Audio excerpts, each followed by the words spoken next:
Om Swastiastu. Perkenalkan, kami dari kelompok 3 yang akan membawakan materi tentang upaya mencegah hazard kimia. Di sini saya sebagai moderator dan perkenalkan nama kelompok kami. Yang pertama ada saya sendiri, yang kedua ada Hendra Gede Saputra, selanjutnya ada Ayu Teja, yang ketiga ada Putri Gayatri, dan selanjutnya ada Diah Sugi, dan selanjutnya ada Putri Damayanti, selanjutnya ada Putu Suryaningsih, selanjutnya ada Anak Agung Listia, dan yang terakhir ada Nur Bunga Lestari.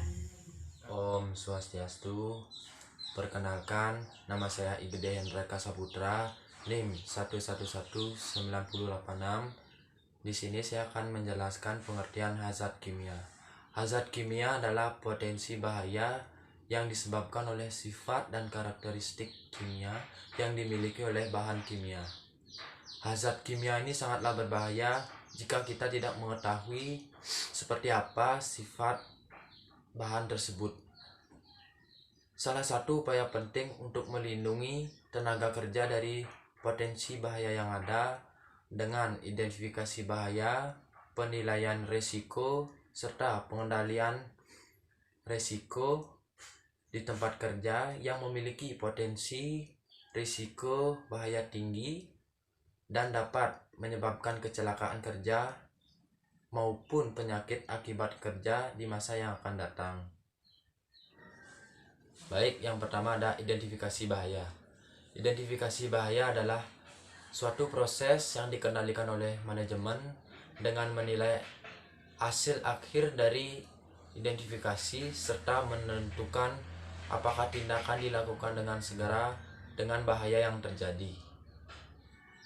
Identifikasi bahaya kimia yang ditemukan di rumah sakit yang dapat berpotensi mengakibatkan bahaya kerja pada penggunaan produk yang berbahan kimia, yaitu sabun yang digunakan pada unit grooming yang menyebabkan tangan petugas menjadi kering dan terkelupas setelah menggunakan sabun untuk memandikan pasien, serta penggunaan desinfektan setelah melakukan tindakan kepada pasien secara terus-menerus.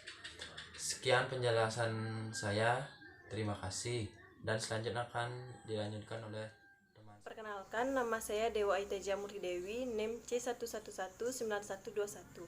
Di sini saya akan melanjutkan pemaparan materi dari teman saya mengenai penilaian risiko. Penilaian risiko pada bahaya kimia yaitu dilakukan pada saat penggunaan bahan kimia dari penggunaan produk-produk di rumah sakit seperti penggunaan shampoo, unit kerja grooming yang membuat petugas pusing saat menghirupnya. Tangan menjadi kering dan terkelupas saat penggunaan produk tersebut. Petugas kesehatan didiagnosis menderita iritasi yang dapat menyebabkan dermatitis yang disebabkan oleh mencuci tangan dengan menggunakan gel yang mengandung alkohol. Selanjutnya yaitu adalah hierarki penilaian risiko. Penilaian risiko adalah analisis sistematis untuk mengidentifikasi atau mengukur frekuensi dan besarnya kerugian pada penerima karena paparan bahaya seperti fisik, kimia, biologi, ergonomi, dan psikososial, atau kegagalan yang melibatkan peristiwa terhadap manusia.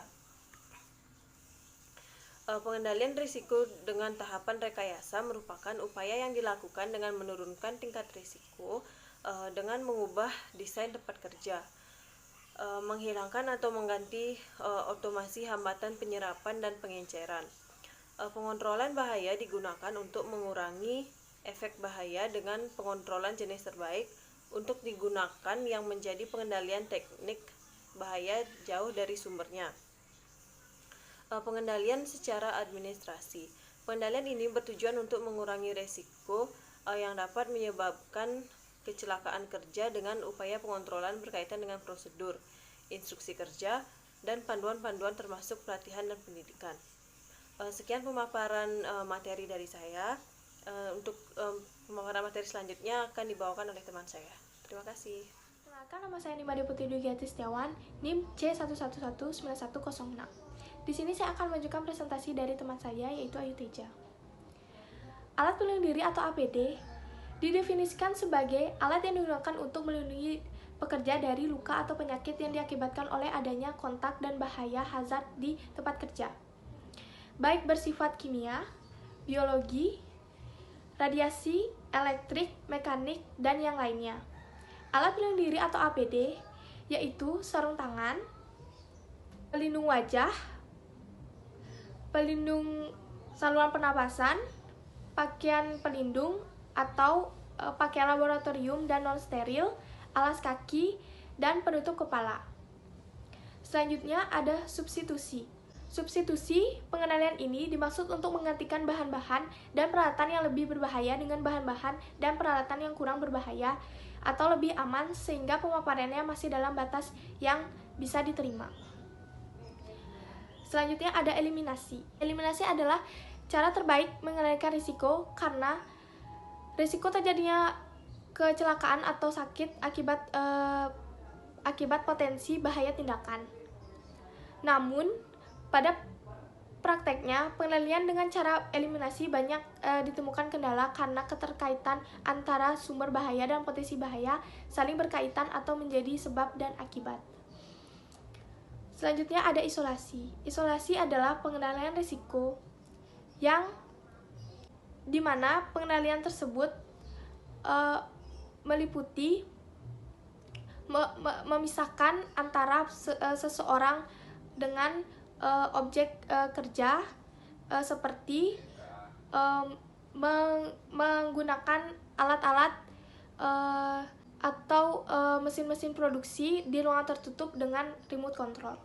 Sekian presentasi dari saya. Perkenalkan, nama saya Anka Dadia Segantari, NIM C119099. Di sini saya akan melanjutkan presentasi dari teman saya. Upaya pencegahan hazard kimia. Menghilangkan atau mengganti. Yang pertama, dilarang menggunakan bahan yang toksik atau bahan yang mengandung risiko kebakaran atau peledak. Yang kedua, pemilihan bahan mulai dari tahap desain dan perencanaan. Yang ketiga, untuk proses yang telah berjalan dilakukan dengan penggantian. Yang keempat, beberapa contoh penggantian bahan yang ada menggunakan cat cair sebagai pengganti pelarut organik, mengandung larutan deterjen sebagai pengganti bahan pelarut, mengandung bahan kimia yang mempunyai titik nyala tinggi. Kemudian ada beberapa contoh penggantian proses, ada mengganti cat semprot dengan elektronik atau cat celup. Kemudian ada pengisian manual dengan pengisian mekanikal. Kemudian ada abrasif blasting kering dengan basah. Kemudian ada menentukan jarak atau tirai pelindung antara pekerja dengan bahan kimia. Ada meliputi pemagaran atau penutupan peralatan dalam proses dengan maksud pencegahan penyebaran kontaminan di udara lingkungan kerja atau mengisolasi sumber bahaya. Pekerja pendapat kontak yang rendah dengan bahan kimia. Beberapa contoh metode ini. Yang pertama, pemagaran seluruh mesin, menutup titik darah penyebar debu atau konveyor, memasang tirai operasi. Contoh isolasi, abrasif blasting dibangun di daerah yang jauh, memisahkan proses spray painting dari proses lain. Kemudian ada ventilasi. Dianggap pengendalian terbaik selain substitusi dan penutupan proses dengan ventilasi dengan menangkap kontamin yang terlepas di udara. Kemudian ada kontamin yang tertangkap dialirkan melalui alat ke tempat pengumpulan. Kemudian ada ventilasi dua setempat dan umum. Perkenalkan, nama saya Kadek Putri Damayanti, NIM C119113. Di sini saya akan melanjutkan materi dari teman saya.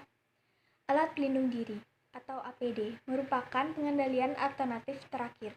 Contoh dari APD kimia adalah respirator yang fungsinya adalah untuk menutup hidung dan mulut. Pemakaian respirator dibatasi pada beberapa situasi, antara lain saat dilakukan tindakan pengendalian sementara sebelum pengendalian teknis terpasang. Kemudian, saat pengendalian teknis dapat dilaksanakan sebagai pelengkap pengendali teknis waktu perawatan dan selama keadaan darurat. Selanjutnya ada pengendalian secara organisasi. Pengendalian secara organisasi merupakan tindakan dan prosedur yang dilaksanakan manajemen sebagai bagian dari program untuk pengendalian paparan yang meliputi yang pertama identifikasi, pemasangan label, LDKB, penyimpanan yang aman, prosedur pengangkutan yang aman, penanganan dan pemakaian yang aman. Identifikasi.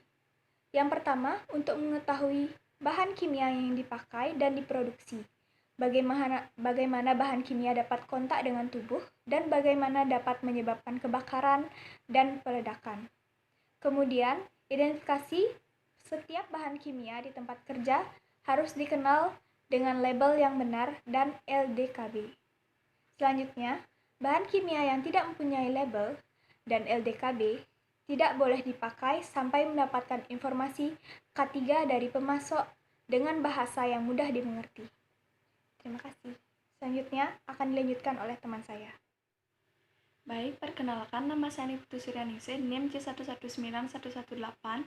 Di sini saya akan melanjutkan presentasi dari teman saya, yaitu pemasangan label. Tujuan pemasangan label untuk mengingatkan pekerja akan bahaya potensi BK, tindakan yang perlu, dan apa yang harus dikerjakan dalam keadaan darurat, yaitu yang meliputi nama dagang, identitas dari BK, nama, alamat, dan nomor telepon pemasok, simbol bahaya, risiko tertentu sehubungan dengan bahaya, tindakan pengamanan, identifikasi dari kelompok produksi, pernyataan bahwa LDKB tersedia dari pengusaha, klasifikasi sesuai aturan dari pejabat yang berwenang.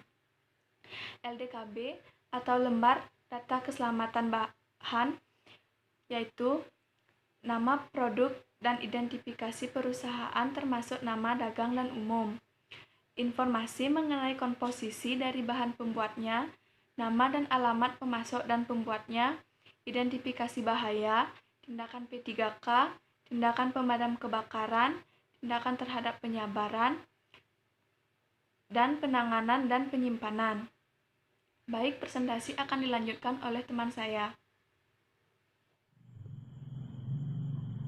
Baik, terima kasih atas waktu yang diberikan kepada saya. Perkenalkan, nama saya Ana Agung Ayu Listia Dewi, NIM C1119 102. Di sini saya akan melanjutkan presentasi dari teman saya.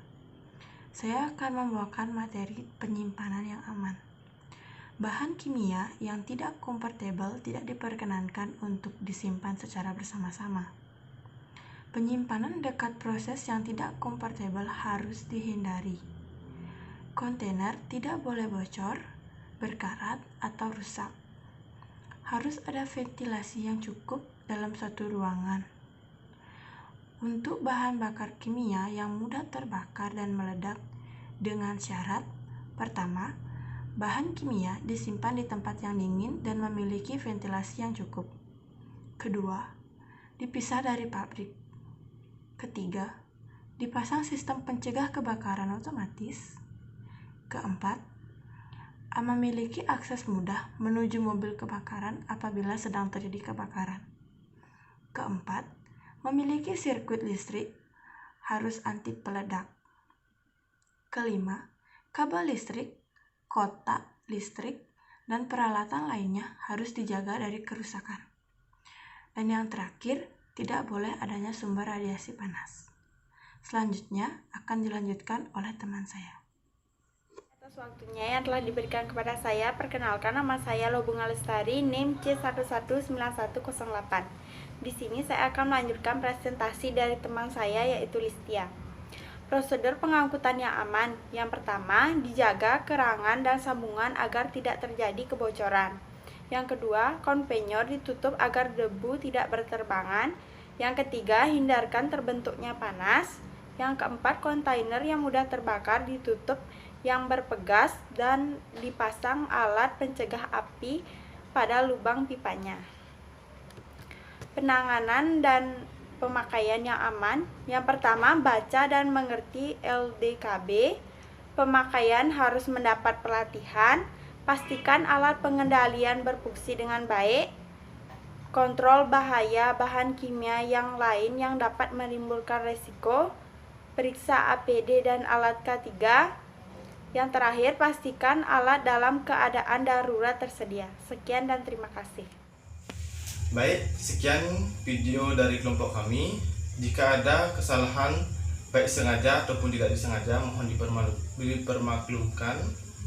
Kami tutup dengan Pramo Santi. Om Santi Santi Santi Om.